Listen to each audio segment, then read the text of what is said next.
This video is about the M2 versus the E36 M3, but the thing is though, I don't actually have an M2. I'm looking through here. That M2 that you see over there is not stock, so if I go through the stats you can see it has 369 horsepower, which is not the stock figure.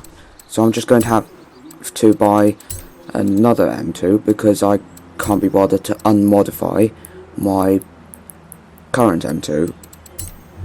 So let's go through here. Oh, 61 grand, that's one. I'm just going to buy it out for 61 grand, because if I buy it for 10 grand, then I'll just have to wait for another hour for it to actually arrive, for the auction to end. There we go. Buyout successful, claiming the car. Yay. Okay, I bought the car. Let's start with the comparison.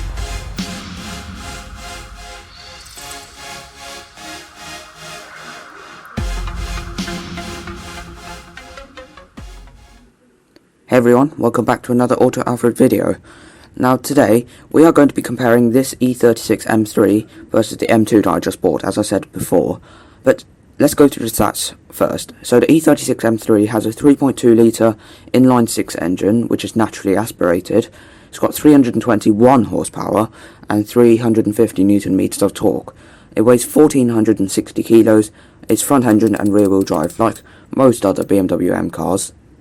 Now let's go through the stats of the M2, not this one, there we go. It has only a 3 litre straight six, but this time it's got twin turbochargers. So it's got 365 horsepower and 500 Newton meters of torque. Well, 501 Newton meters of torque.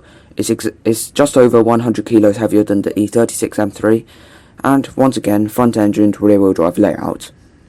Okay, so the first comparison we're going to do is the soundtrack. So let's have a listen to this M2. Let's get it in neutral first. There we go. Let's have a listen.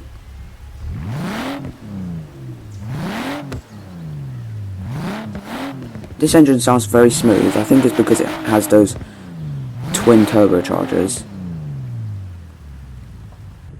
This is to listen from the inside.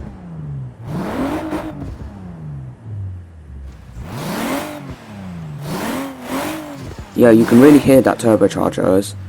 Don't know what I'm talking about. You can really hear the turbochargers underneath those bonnet. I don't know what I'm talking about anymore. You can really hear the turbocharger under the bonnet when you're on top of the bonnet. But anyway, let's have a listen to this E36.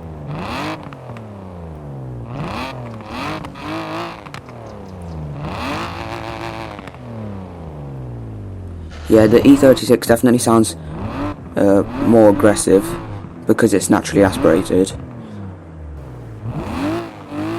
Yep, naturally aspirated. No turbochargers, no nothing. Just a pure engine.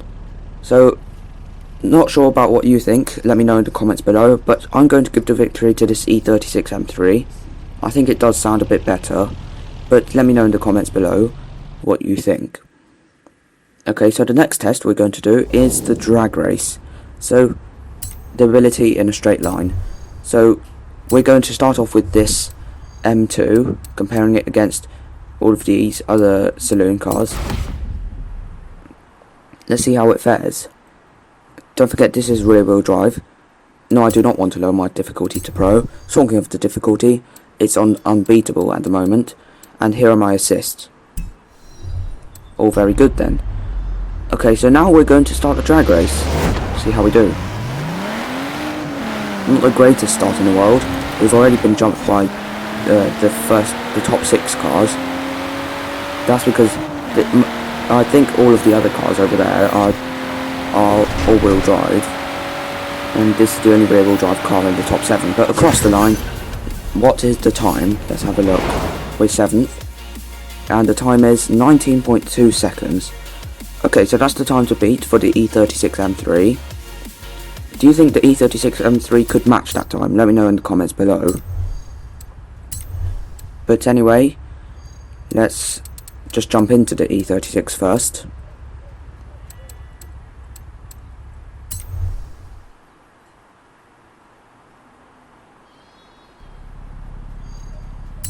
Okay, so we are going into the E36 now, and into the drag race. Let's see how we do. We're going to start it now.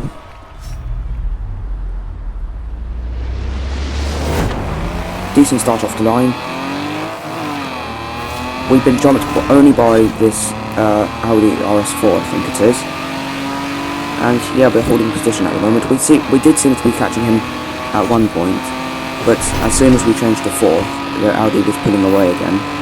But anyway, across the line, let's find out, can the E36 match that 19.2 seconds of the M2? No, it can't. 19.8 seconds, just over half a second off. So at the moment it's 1-all for scoring. But now we're going to test its cornering ability. Braked a little bit too late for turn 1, but we're keeping it in 3rd gear, so then we can manage to torque better and fire onto the straights for turn 2. See how we do here. Oversteer on the exit, nearly off the track actually as well. And braking for turn 3. This is the tightest corner of the sprint, and it's 59.82 seconds. We just about missed on 60 miles per hour. Would have been nice actually. But anyway, let's see how we do on the way up. Okay, so very smooth through turn 1. That's all I can say. Turn 2. Let's see how we do.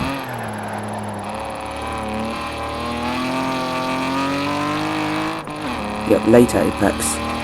That is, yeah, good. Turn 3, the final turn, the fastest turn I believe. Massive oversteer like we did last time on the E36 M3 versus the E46 M3, and that was 57.8 miles per hour. Okay, so now we're going to jump into the M2 and see how I do in that car. Don't forget, both of those cars have manual gearboxes, so gear changes shouldn't be a difference, but let's have a look. First gear, come on, there we go. See how we do in turn 1. This time we didn't outbrake ourselves. Once again keeping in 3rd gear, managing the torque better for turn 2. Yeah, we did go a little bit wide actually on the entry. And now the tightest turn, turn 3.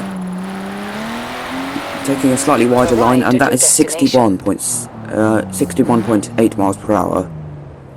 That's 2 miles an hour quicker than the E36. So now the score has gone down to 2-1 to this M2. And on the way up. Turn 2, quite a bit of oversteer on the exits, a bit more than we got on the E36, but now let's see how we do in the final corner.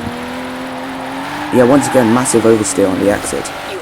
Seems like most rear-wheel drive BMWs do seem to struggle with that, but that across the line was 59.33 miles per hour, which is about 1.5 seconds. 1.5 seconds faster than the E36. Now once again we're doing a BMW group test, so the test wouldn't be complete without doing some drifts, shouldn't we? I mean, yeah, it's not complete without some drifts. So at the moment the score is 3-1 to this M2. At the moment, doing the drift test. Yeah, good drift through turn 2. And turn 3, let's see how we do here. Drifting, yep. It snaps back on us and straight into the house. Yeah, literally straight into the house. But anyway, let's just go back onto track, flying across the line, literally. Okay, let's yep, just pausing there to scratch my nose. Hang on. Nearly there. Okay, there we go, that's it. And now we're going to go do another drift on the way up. And let's see how we do. Yeah, big oversteer in turn 1. That is very nice indeed. Okay, turn 2. Yep, once again, great drift, nice and smooth. Now let's see the final turn. Usually a massive oversteering moment at this final turn, and yep, oversteer across the line. Yeah, that was very good actually. Okay, now let's jump into the E36 M3 and see how we do with that car.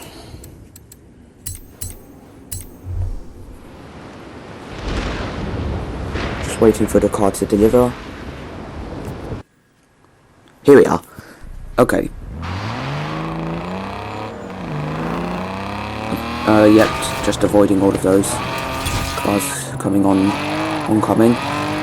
Coming on, coming. What does that mean? Anyway, turn 1 we don't really drift at all. Got distracted by that ghosted car over there that we just gone past.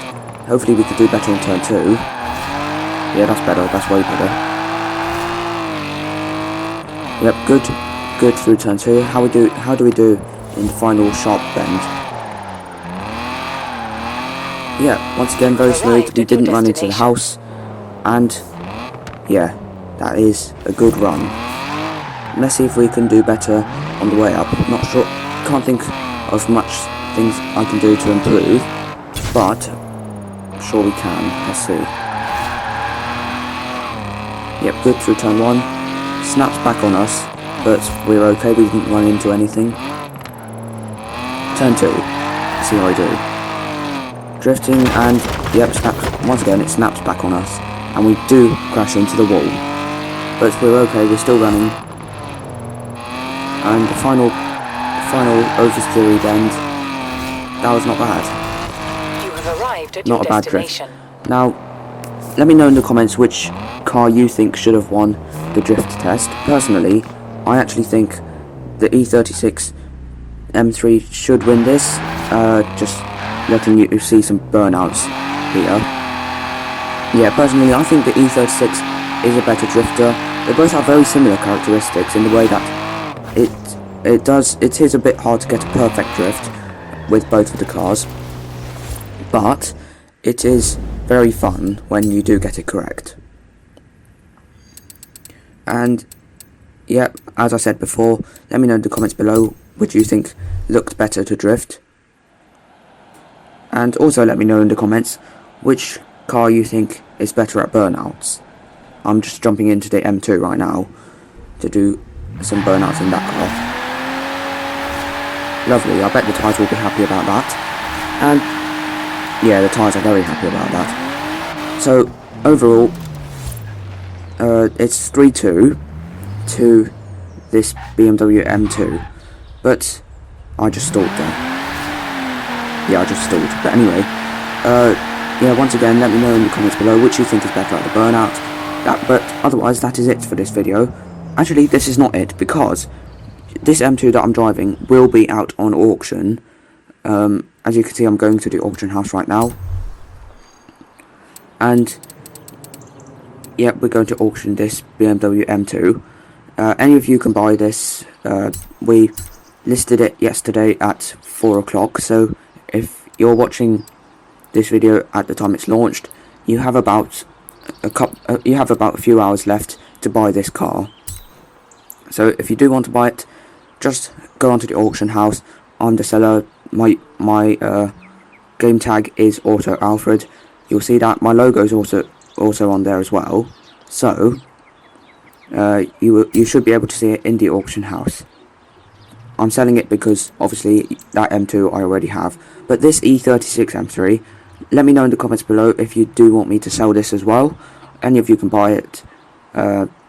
Once again, I'm not going to auction it now, but I will do if you do want me to. As you can see there, I already have an E36, which has been modified once again. But yeah, do give it some love because they are very fun cars to drive. But anyway, that is it for this video. Click on my logo to subscribe to the channel, which you should do, because my videos are very interesting. And click on my video windows to watch another of my videos. Follow me on Instagram and Facebook. See you next.